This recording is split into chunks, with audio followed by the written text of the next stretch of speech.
Welcome to my channel. Él me abandonó en la UCI. Y años después, regresé como madre de los gemelos de su jefe. Me llamo Isabel Fuentes, y hubo un tiempo en que me confundía con las paredes de la casa en la que vivía. No por metáfora poética ni desvarío romántico, sino porque, de hecho, dejé de ser alguien. Fui desapareciendo lentamente. Un rostro borrado entre cortinas impecables, un susurro ahogado entre escenas perfectas, un cuerpo presente donde el alma ya no habitaba. En la calle, quienes nos veían creían que éramos una pareja ejemplar.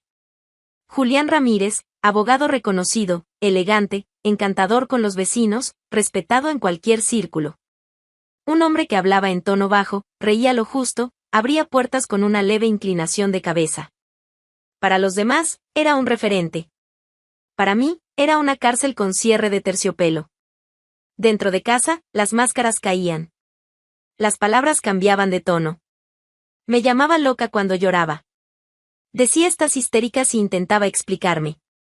Insoportable cuando insistía. Demasiado frágil cuando me callaba. No gritaba. No daba portazos.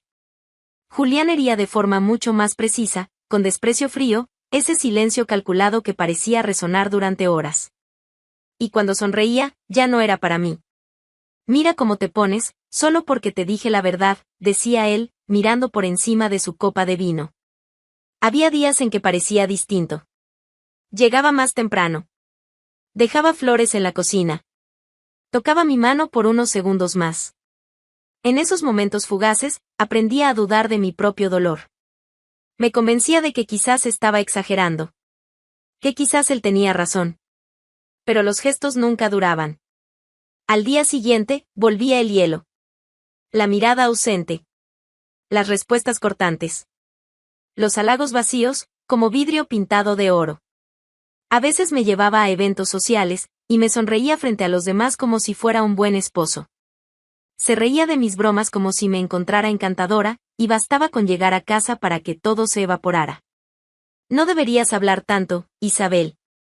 Haces el ridículo cuando intentas ser graciosa, dijo una vez, en el ascensor, justo después de una cena de gala. Yo no respondía. Fui perdiendo la costumbre. Las palabras dentro de mí ya no se alineaban. Incluso mi voz parecía desvanecerse. Cuando intentaba hablar con él, sus ojos se escapaban. Cuando me callaba, me ignoraba. Si lloraba, me daba la espalda. Si reía, decía que fingía. Todo en mí estaba mal, según Julián. Y yo, poco a poco, lo fui creyendo. Lucía, mi mejor amiga desde la universidad, era la única que insistía en verme. Aparecía de vez en cuando, a escondidas de Julián. Traía empanadas, vino, algún recuerdo antiguo. Yo le sonreía como quien sonríe por obligación. No por falta de cariño, sino porque mi alma ya no tenía dónde sostenerse. Y ella lo notaba. Lo sabía. Pero nunca me presionaba. Solo se quedaba ahí. Escuchando, incluso cuando yo no decía nada. Isa, sabes que estás desapareciendo, ¿verdad? Susurró una vez, con los ojos llenos de lágrimas. En ese momento, no respondí. Porque sí, lo sabía. Mi rutina era cronometrada, pulida, vacía. Mantenía la casa como le gustaba a Julián. La cena a la hora justa. Las toallas del color correcto. El silencio absoluto a las 9 de la noche. Era como si cometía un solo error, él se alejara aún más. Como si mi valor estuviera en obedecer sin fallos. Y aún así, él siempre encontraba una forma de menospreciarme. ¿Qué hiciste hoy?, preguntaba, sin siquiera mirarme. Limpié el despacho, organicé los papeles, fui al supermercado, decía yo. ¿Y eso te cansa? ¿Qué vida tan dura la tuya? El veneno estaba en la ironía. Y lo peor era que nadie lo veía. Nadie lo creería. Porque Julián era perfecto. Con los demás, era atento, simpático, hasta protector. Un verdadero caballero. ¿Y yo? Yo era la mujer apática que él describía. La frágil. La loca. La inestable. La insoportable. Caminaba por los rincones de la casa como quien mide un abismo. Ya no sabía dónde comenzaba mi sombra y dónde terminaba el miedo. Dormía poco, soñaba aún menos. Cada vez que me miraba en el espejo, me veía más pequeña. Más pequeña que antes. Más pequeña que cualquier recuerdo. No sé bien cuándo mi cuerpo empezó a fallar. Era como si, poco a poco, el dolor que escondía por dentro hubiera decidido hacerse carne, infiltrarse en las articulaciones, corroer el pecho. Aquella noche, la fiebre llegó en silencio, como todo lo que empieza a matar. Primero un leve escalofrío, luego los temblores, una náusea amarga que se enroscaba en el estómago. Intenté ignorarlo. Intenté ser fuerte, como él exigía.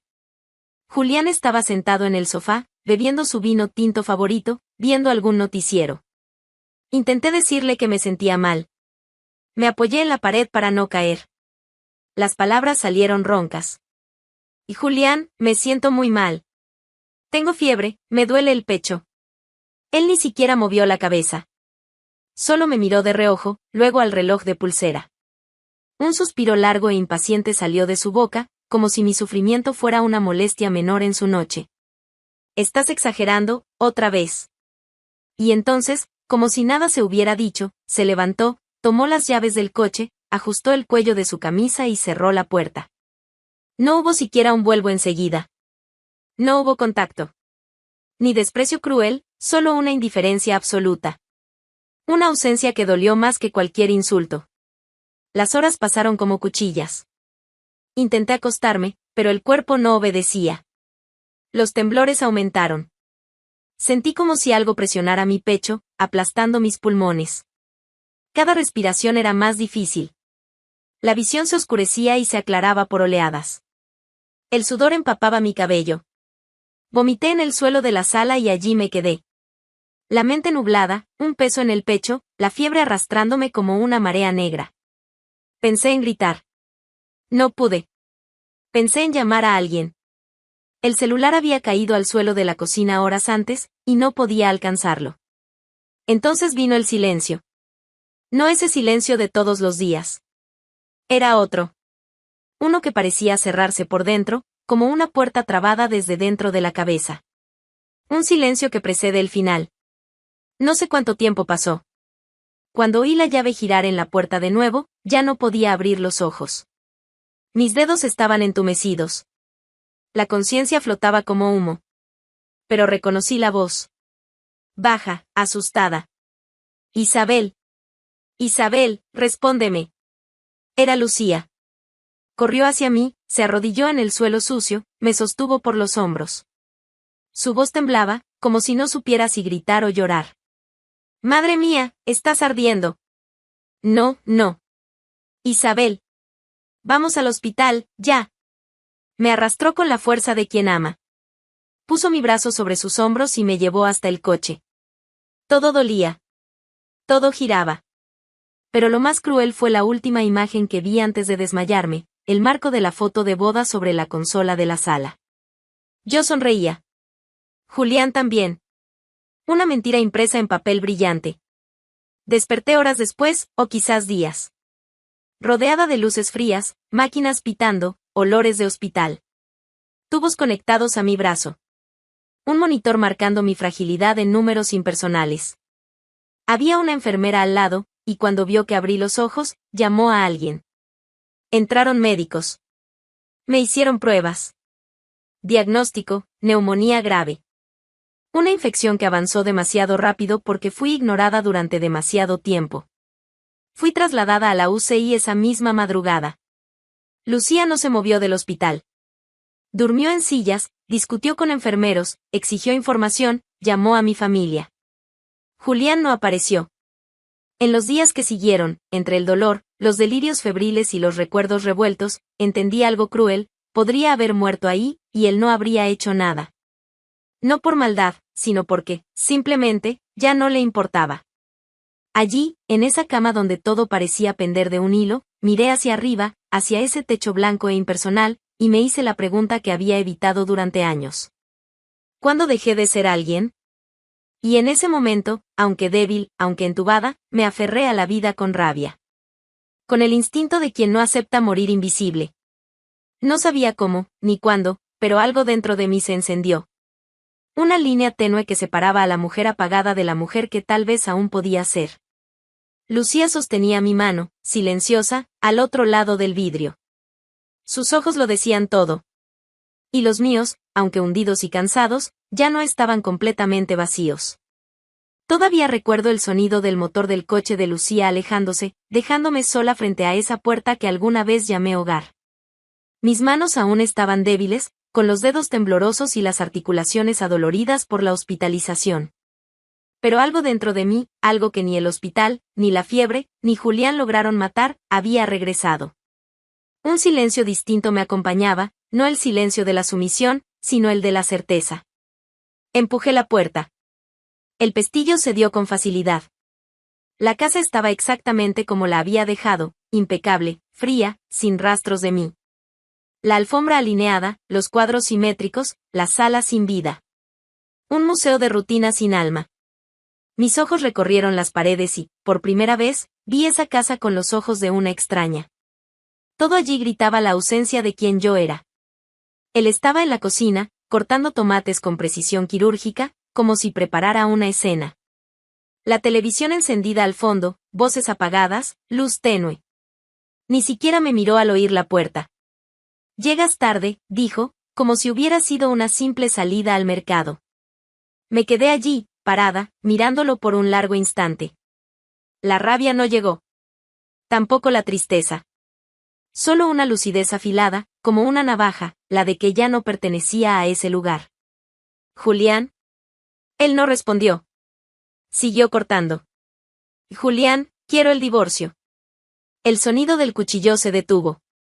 Alzó la vista lentamente, los labios curvándose en una risa burlona. «¿Otra vez con tus shows?» Di un paso adelante. Aún débil, mi voz salió firme. Sin vacilar. Como si viniera de un lugar dentro de mí al que él nunca pudo llegar. «No es un show. Es el final». Se apoyó en la encimera, cruzando los brazos. Me miraba como quien observa a una niña haciendo un berrinche. ¿Y qué pasó ahora? ¿Lucía te llenó la cabeza de ideas feministas? No necesito que nadie me llene de nada. Ya estuve vacía por demasiado tiempo. Estás histérica. Lo estás interpretando todo mal, como siempre. Otra vez, las mismas palabras de siempre. Pero esta vez, caían al suelo. No las absorbía. No las justificaba. Solo las dejaba morir en el aire. Me dejaste tirada en el suelo, Julián. Podría haber muerto. Estabas exagerando. Respondió, dando un paso hacia mí. Siempre haces lo mismo. Te inventas enfermedades, dramas, todo para llamar la atención. ¿Y si hubiera muerto? ¿Habría sido cómodo para ti? ¿Un problema menos? No respondió. Pero vi, por un segundo, algo temblar en sus ojos. Un reflejo, no de culpa, sino de miedo. Miedo a lo que eso representaba. Miedo de perderme, no por amor, sino por control. Fui al dormitorio. Abrí el armario. La ropa estaba ordenada como a él le gustaba, conjuntos combinados, colores neutros, sin escotes, sin estampados. Ropa de mujer invisible. Tomé 2 maletas, metí solo lo esencial. Las manos aún temblaban, pero el gesto era preciso. Él apareció en la puerta. Vas a arrepentirte. No tienes a dónde ir. Sin mí no eres nada. Me giré hacia él, con la misma voz con la que enfrenté a la muerte, serena, exacta, devastadora. Sin ti, soy libre. Nadie te va a aguantar. Eres frágil. Inestable. Un caos. Y aún así, prefiero ese caos a seguir muriendo aquí. Pasé junto a él. Caminé por la sala arrastrando las maletas sobre el suelo de madera. Al lado de la puerta, la misma foto de boda, como una reliquia cruel. La tomé. La apoyé con cuidado, boca abajo. Él se quedó allí, inmóvil, con los brazos cruzados. Intentando mantener la compostura. Pero el rostro ya no ocultaba la pérdida de territorio. Lucía abrió la puerta de su casa con una sonrisa contenida y los ojos húmedos. Me abrazó sin decir nada. Su apartamento era todo lo que mi casa no era, vivo, imperfecto, real. La cocina tenía ollas apiladas, el sofá estaba hundido en un rincón, y las paredes tenían color. Me senté en el suelo de la sala con las maletas cerradas y empecé a llorar. Lloraba sin sonido, sin sollozos, como quien expulsa un veneno antiguo. Lucía se sentó a mi lado y me sostuvo la mano hasta que el llanto pasó. Los primeros días fueron extraños. Aún despertaba esperando oír sus pasos en el pasillo. Esperaba la crítica. El juicio. La ausencia. Me llevó semanas poder usar la palabra libre sin sentir culpa. Pero estaba viva. Y esa constatación llegaba cada día como una grata sorpresa. Empecé a dormir con la ventana abierta. A tomar el café como me gustaba, amargo. Volví a escribir. Cosas pequeñas. Frases sueltas. A veces solo palabras. Presente. Respirar. Sombra. Cuerpo. Me uní a un grupo de apoyo. Mujeres que, como yo, estaban intentando volver a sí mismas. No hablábamos de hombres. Hablábamos de silencios. De culpas heredadas. De cicatrices que no se ven en la piel. Lucía me dio un cuarto, espacio y tiempo. Nunca me forzó. Solo estuvo ahí, firme, como siempre. Ella decía: no es un renacimiento. Es una reconstrucción. Paso a paso. Y fui aprendiendo. A caminar despacio. A reconocer mi imagen en el espejo. A gustar de lo que veía, incluso con las marcas del dolor. Fui ganando peso, color, memoria. Empecé terapia. Escribí cartas para mí misma. Las leí en voz alta. Quemé algunas. Hubo recaídas. Sueños malos. Días en que quise volver, no a él, sino a lo conocido. El sufrimiento, a veces, parecía más fácil que la libertad. Pero en esos momentos, recordaba la sala. El suelo frío. La fiebre. El abandono. Y me mantenía en pie. Los años no pasaron corriendo. Arrastraron los pies, uno tras otro, como si cada mes exigiera una reconstrucción entera. Y así fue, pedazo por pedazo, sombra por sombra. No me convertí en otra mujer de la noche a la mañana.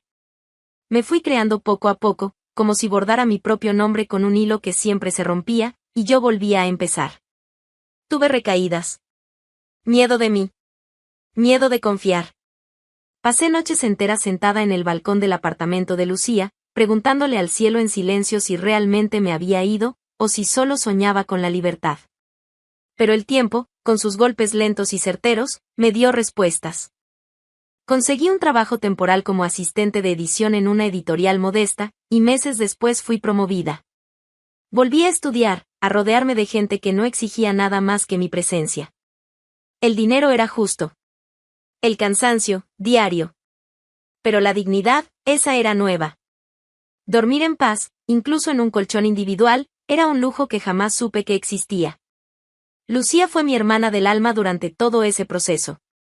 Y fue en una tarde de primavera, en uno de esos cafés improvisados en el balcón, cuando me presentó a Rodrigo Salvatierra. No es una cita, Isa. Es una charla. Él está interesado en publicar un libro de testimonios reales de mujeres. Y quiere hablar contigo. Rodrigo era todo lo que Julián fingía ser. Y nada de lo que yo esperaba. El primer encuentro fue breve. El segundo, respetuoso. En el tercero, ya no hablábamos solo de libros. Hablábamos de la vida. Él me escuchaba. Sin prisa. Sin corregirme. Sin minimizarme. El amor no nació como un rayo. Creció como una planta terca, alimentada por silencios buenos y palabras que no dolían. Cuando Rodrigo me tocaba, era con una delicadeza nueva, que me hacía olvidar cómo era vivir en estado de alerta. Y cuando nacieron los gemelos, cuando nacieron, mi mundo encontró un nuevo eje. No para girar alrededor de ellos, sino para crecer con ellos. Descubrí que ser madre no borraba mi historia. Solo la redimensionaba. Hoy, años después de aquella puerta que cerré con las manos temblorosas, estoy a punto de abrir otra, frente a cientos de personas, cámaras, miradas, voces. No tiemblo. No huyo. Estoy ahí porque elegí estar. El evento de gala, en el corazón empresarial de Ciudad de México, reunía a los nombres más influyentes de la industria editorial y del sector jurídico. Rodrigo recibiría un homenaje por sus iniciativas sociales y por la fundación de un nuevo brazo filantrópico de la empresa. El salón, un lujo calculado, hervía en sonrisas ensayadas, vestidos impecables y copas de cristal. No quería ir. Hasta el último momento, rechacé 3 veces. Rodrigo lo respetó. Nunca insistía. Pero en la mañana del evento, fui yo quien sacó el vestido del armario. Negro, elegante, sin adornos. Y le pedí que me esperara en la puerta. Con los gemelos. Quería estar con ellos. Todos juntos. Y quise ser vista. No por vanidad. Sino porque, por primera vez, no tenía nada de qué esconderme. Entramos. Y el salón enmudeció. No abruptamente, sino como una ola que retrocede, dejando al descubierto todo lo que estaba escondido. Rodrigo me ofreció el brazo con naturalidad. Los flashes no paraban. Yo llevaba a los bebés en brazos, uno a cada lado. Dormían. En paz. En el mundo que luché por construir. Vi las miradas. El asombro. El susurro elegante de la élite. Y entonces lo vi. Julián. Parado cerca del escenario, junto a un grupo de colegas. Almidonado. Seguro de sí, hasta ese momento. Porque bastó con que nuestras miradas se cruzaran para que el tiempo se partiera en 2. Él se congeló. El vaso que sostenía casi se le cayó de la mano. Sus labios se entreabrieron como si intentaran formar una palabra, pero el sonido no salió. Los ojos, que antes me juzgaban con superioridad, ahora temblaban con algo que él nunca admitiría en voz alta: pavor. Sonreí. No por provocación. No para demostrar poder. Sino porque, en ese instante, mi vida ya no dependía de él. Nunca más. Era una sonrisa de libertad. De pertenencia. De mujer completa. Y él lo entendió. Se quedó ahí. Sin reacción. Una sombra entre los aplausos. Mientras Rodrigo recibía el premio, y el público se levantaba en honor a la nueva etapa de la empresa, yo era la imagen que nadie podía ignorar. La mujer que cargaba a 2 hijos en brazos, que sonreía sin encogerse, que pisaba un salón donde un día habría sido invisible. Nadie lo sabía. Pero allí, ante tantos ojos, una tragedia silenciosa estaba siendo reescrita. No hubo venganza. Ni escándalo. Solo presencia. La presencia es poder. Y esa noche, por fin, el mundo me vio. La ciudad seguía como si nada hubiera pasado. Los periódicos publicaron la foto con el pie correcto, las columnas sociales exaltaron la elegancia de la pareja y la belleza de los gemelos, y los empresarios de la noche sonreían en las fotos como si no hubieran visto el colapso silencioso que se dibujó en medio del brillo. Pero Julián no siguió. Mientras yo regresaba a casa con mis hijos en brazos y el calor de Rodrigo en la mano, él se hundía, pero no en tristeza, sino en algo mucho más corrosivo: la pérdida de control. Durante días, desapareció del radar común. Ignoró reuniones, canceló compromisos, se encerró en casa. Sus colegas intentaron contactarlo. Sus asistentes no sabían qué decir. Los mensajes se acumulaban en su celular. Y en su mente, la imagen de aquel salón volvía en repetición constante: el vestido negro. Mi sonrisa. Aplausos que no eran para él. La ausencia de su nombre. Nadie supo cuando la obsesión tomó el lugar de la razón. Pero yo lo sentí. Lo sentí en el aire. Lo sentí en la forma en que los días se volvieron más densos, como si algo se acercara en silencio. Y entonces, llegó. No era un viernes cualquiera. Yo trabajaba en la oficina, revisando el material de una nueva campaña. Rodrigo estaba de viaje. La tarde se arrastraba tranquila, con los sonidos típicos de la ciudad entrando por la ventana abierta. Hasta que la puerta se abrió con violencia. ¿Cómo pudiste? El grito vino como una explosión de cristales. Levanté la vista y allí estaba él, Julián, desfigurado, sudoroso, con los ojos hundidos de quien no ha dormido en días. Su traje estaba desarreglado, y el cabello despeinado contrastaba con la imagen inmaculada que siempre cultivó. Cerré el portátil despacio. La recepcionista corrió detrás de él, angustiada, pero hice un gesto y le pedí que nos dejara. Tenía que acabar ahí. Él dio 2 pasos al frente. No paraba de repetir. ¿Con él? ¿Desde cuándo? ¿Desde cuándo te burlas de mí, Isabel? Respiré hondo. Mantuve la mirada fija. Ya no había miedo. Ya no había nada que temer de él.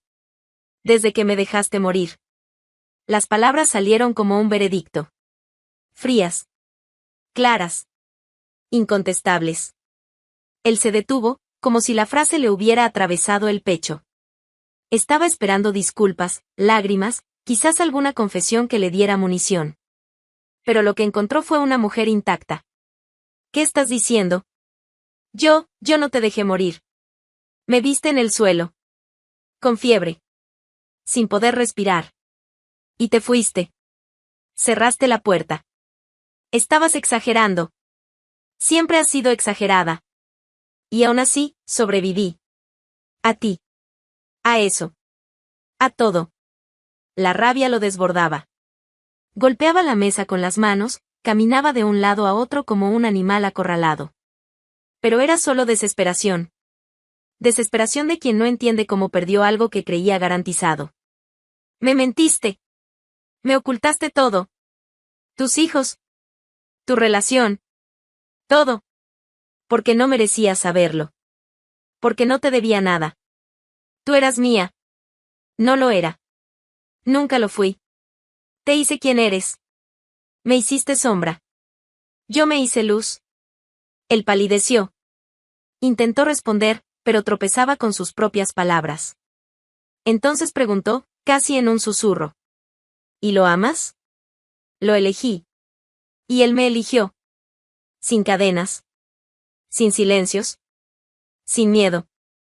No es justo. La voz salió casi como un sollozo infantil.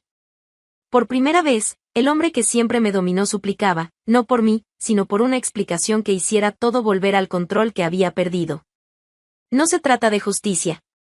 Se trata de verdad. Y la verdad es que ya no me duele tu ausencia. Me dolía más tu presencia. Él retrocedió. Como si hubiera recibido una bofetada. No por la fuerza. Sino por la precisión. ¿Y entonces? ¿Vas a borrarme? ¿Vas a hacer como si nunca fui nada? No puedo borrarte. Pero ya no te necesito para contar mi historia. No tienes derecho. Tengo todos los derechos que tú me negaste. Silencio. Largo. Se apoyó contra la pared. Los ojos ya sin brillo. Como si aceptara, finalmente, que ya nada lo unía a mí. Ninguna palabra. Ningún recuerdo. No eras así antes, murmuró. No. Pero aprendí. Cuando me abandonaste, aprendí a levantarme sola. No hay vuelta, ¿verdad? No. Ni perdón. Ni rencor. Solo cierre. Él asintió lentamente. Caminó hasta la puerta con los hombros caídos. Antes de salir, miró por encima del hombro, todavía con la voz ronca. Me quitaste todo. No. Tú lo dejaste todo. Yo solo seguí adelante. La puerta se cerró. El eco del final quedó en el aire. Y yo, de pie, intacta. No gané una guerra. Solo dejé de perder. La vida no se convirtió en un cuento de hadas después de eso. No hubo recompensas mágicas. Lo que hubo fue el tiempo. Y en el tiempo, fui encontrando el compás de mi propia existencia. Lentamente, con paciencia, fui ocupando mi lugar en el mundo, y dentro de mí. La gente pregunta, a veces, si es cierto lo que dicen sobre que el tiempo todo lo cura. No cura. Pero revela. Revela quién eres, que permanece, que vale la pena cargar y que debe dejarse atrás. Y yo dejé. Dejé los escombros, los miedos, la culpa. Dejé a Julián donde siempre perteneció, en el pasado. Él, por su parte, no resistió la caída. Supe, semanas después, que había renunciado a la empresa. Rodrigo intentó hablar con él, pero no volvió a aparecer. Desapareció. No hubo despedida oficial, ni explicaciones. Poco a poco, fue desapareciendo de la vida pública, de los círculos sociales, de los pasillos del poder que tanto amaba. Se convirtió solo en un recuerdo distante, un nombre que, de vez en cuando, surgía en las conversaciones con un tono de extrañeza. ¿Qué habrá pasado con él? Nada. Él pasó con él mismo. Mientras Julián se apagaba, yo seguía. No para demostrar nada. No para humillarlo. Solo porque eso era lo que había aprendido a hacer, seguir. Con Rodrigo, construí un hogar donde la libertad era la norma. Teníamos desacuerdos, cansancio, discusiones tontas por horarios, por la logística con los gemelos, pero nunca miedo. Nunca silencio. Era amor sin cautiverio. Compañerismo con espacio. Un acuerdo entre adultos que se respetan, sin que uno intente borrar al otro. Los gemelos crecieron con olor a libros y café, entre visitas a museos y tardes en la editorial, entre historias inventadas y abrazos largos. Nunca necesité decirles quién fui, bastaba con mostrarles quién soy. Aprendieron desde temprano que una madre fuerte no es la que nunca llora, sino la que se levanta después de llorar. El pasado, a veces, todavía tocaba la puerta. En una canción que sonaba en un ascensor, en un rostro parecido entre la multitud, en una frase dicha por alguien sin intención. Pero ya no dolía. Era como el recuerdo de una pesadilla de la que una despierta aliviada porque ya pasó. Nunca más lo vi. Nunca más lo busqué. Nunca más necesité explicar nada a nadie. Y ese fue el mayor triunfo, no tener que justificar mi existencia. Hubo un día en que caminé sola por la orilla de Valencia, ya al atardecer, mientras los niños jugaban con Rodrigo en la arena.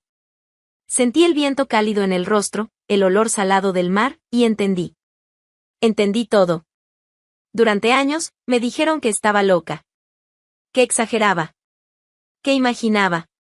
Que necesitaba controlarme. Que era demasiado frágil. Que necesitaba protección. Alguien que me guiara. Que me pusiera en el lugar correcto. Pero el lugar correcto, lo entendí ahí, no era el que otros dibujaban para mí. Era ese instante. Era estar completa, sola, frente al mar, sin miedo de hundirme. Porque ahora sabía nadar. No sobreviví al naufragio. Aprendí a moverme en mar abierto. Y el mundo, al fin, ya no era una prisión. Era mío. Sin deuda. Sin sombra. Sin cadena. Si me preguntan qué queda después de una historia como la mía, yo diría, queda todo. Queda el cuerpo marcado, sí, pero firme.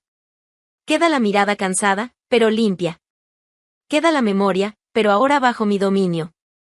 Y queda, sobre todo, la certeza de que la vida no empieza en el amor de alguien. Empieza cuando entendemos que no necesitamos pedir permiso para existir. Hoy, cuando camino por las calles de la ciudad con mis hijos al lado, y alguien me reconoce de la noche de gala, o de algún artículo publicado, o de una conferencia sobre superación, sonrío. Sonrío sin explicaciones. Porque mi historia ya no se trata de dolor. Se trata de victoria. Yo vencí.